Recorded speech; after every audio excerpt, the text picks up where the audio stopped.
In our last video, I showed you how to bring some length to the sideline of your body and how to work on stimulating digestion while you're at work in your dynamic breaks. Maybe some days you have a little bit more energy and you want to include more of your body's tissues in your dynamic movement breaks. So I'm going to show you a couple of larger moves that you can do at work. All you need is a chair or a desk. I'm in our living room, so there's no desk here, but we do have some chairs. So you can use your office chair or your desk for this. Just make sure it's not swiveling around. You want something sturdy to rest on. And I'm going to show you one leg here so you can see a little bit more detail. So you want to stand in front of your desk or your chair. You want to place your hands with the thumbs up at shoulder width. And you're using a height that's kind of around the height of your waist. And you're going to keep your elbows straight and slowly start to back your body up. Depending on how mobile you are, you may be able to back your body up with your legs straight. Or you may need to bend your knees. That's okay. Get in a place where your hands are sturdily supported, your elbows are straight, and you can drop your rib cage down towards the floor. The goal is to stretch these large muscles here that connect the arm and the back, and just to rest there. More of your weight is in your heels than in your toes. If your legs can be straight, that's awesome. And if they can't be straight, you can bend them. And while in this position, you can also choose to relax your head and neck.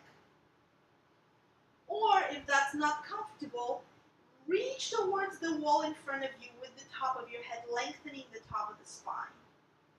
Inhale and exhale at your own pace. And ideally, inhale and exhale in the sides of your rib cage, all the way right here, as if you want to stretch and spread yourself sideways. That would be lovely. And you can keep this for a minute or so and come out of it. Another version of this exercise, you can use just one arm instead of two. So I'm going to show you in this variation. You can use the other arm to hold yourself under, kind of keeping your ribs in and down so you're not arching, and your shoulders away from the ear, and as you're coming back and down, you're just stretching one arm at a time. You can also here introduce some rotation if that's pleasant for you, but again, this gives you a chance to work on what that side of the body needs.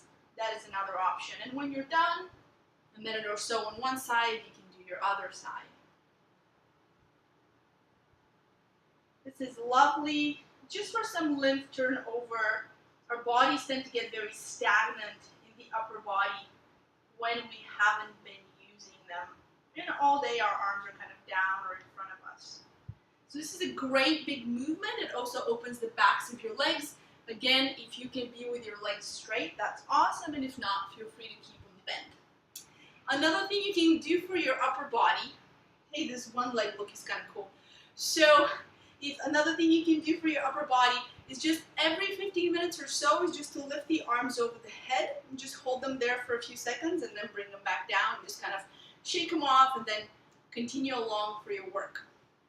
Another big move that I really, really love is sort of a traditional, if you ever did track and field in school, I'm sure that you've done this in high school. You're going to stand in front of your chair, and it's a good thing to take off your shoes here if you can.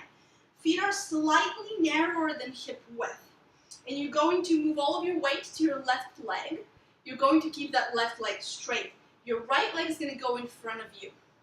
And just in that act of bringing the leg in front of you, see how much control you have. Oftentimes you kind of swing the leg over.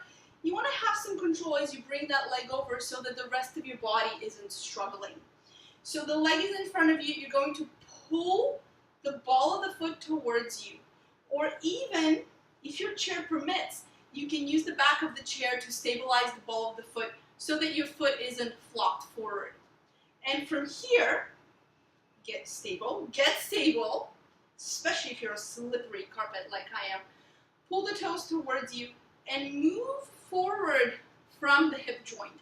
So the movement isn't from your lumbar spine, the movement is from the hip joint. Make sure the quad is relaxed here and that you're able to take good breaths in the sides of your rib cage and in the back of your ribs.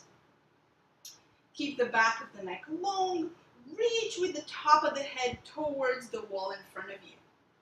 What do you do with your arms? You can hug yourself to make sure that you're breathing into the sides of your rib cage, or you can support yourself. If you feel like this is too much being on one foot, you can do this with a chair and a desk so that you can support yourself here with your hands, right? Again, a minute or so is really, really pleasant. And then you're going to do it on the other side. Now, something you can play with here is how you position your foot. So depending on how you position your foot, you're going to get different fibers of both your lower leg and upper leg muscles. So see where you feel the most challenged and do it there. That'll be really great. Again, 2-3 sets of a minute or so on each side. And my personal favorite for a work break is the squat. There's many different ways to do a squat. Here we're going to do a squat with a chair. And again, I'm going to show you the one leg deal so that you can see a little bit more detail. So what you want to use your office chair for is kind of as a level of how low you're going to squat. Your feet are going to be at hip width. Your feet are pointing relatively straight, or you can point them a little bit more out if that's more comfortable for you. You can have your arms in front of you. You can put them up on your shoulders, back of the neck long, and you want to use the strength in your hips and in your hamstrings to come up. And then as you come down, you want to have a controlled descent. And let's do it again. Now we're going to synchronize the breath. You're going to exhale on the way up. And then inhale, come down. Exhale up. Inhale, come down. You want to keep most of your weight into the heel so that the hamstrings and the glutes can work. If you switch yourself too far forward, you're going to lose that support. And there is no wrong way to squat. This is just a really great way to work it with those posterior muscles that we sit on all day. Another thing you want to watch for, other than inhale and exhale, is make sure your knees aren't wobbling. So if your knees can track straight forward towards your feet, that will be awesome. And you can do as many of these as you like. I like to do sets of 15 or 20. And just really being careful not to use the upper body to swing yourself, but rather to keep the upper body still and really allow the backs of the legs to do the work. Again, 2-3 sets of these, 15-20 is awesome. Stay mindful of how you use your body throughout the day. Use your chair as fitness equipment. It'll be a great way for you to take these dynamic breaks and to feel better at the end of your day when your tissues haven't been starving for movement. Combine the different ways of sitting in the chair with the stretches we've already done, both for your upper and your lower body, and with these bigger moves, and let us know how you feel. If it helps you, you can write the movements and the stretches that you really like or the reminders to change your position throughout the day on the little sticky note, and you can put that at your workplace where you can see it, or you can even set reminders on your phone. It's really important that you keep moving throughout the day. In these last 2 weeks, we have really been focusing on this lesson, and I know that many of you are feeling different when they take their walking breaks, their stretching breaks, and now you can include these big moves into them and let me know how it feels. Have a great and healthy week. From us, Roland, who's kind of here in spirit while he's at work, and me, Galina, to all of you who are doing the 90-day New Year reboot, we're so proud of you and so happy that you have participated with all of your heart in this. And wishing you a March that's just incredible. Thank you, and I'll see you soon.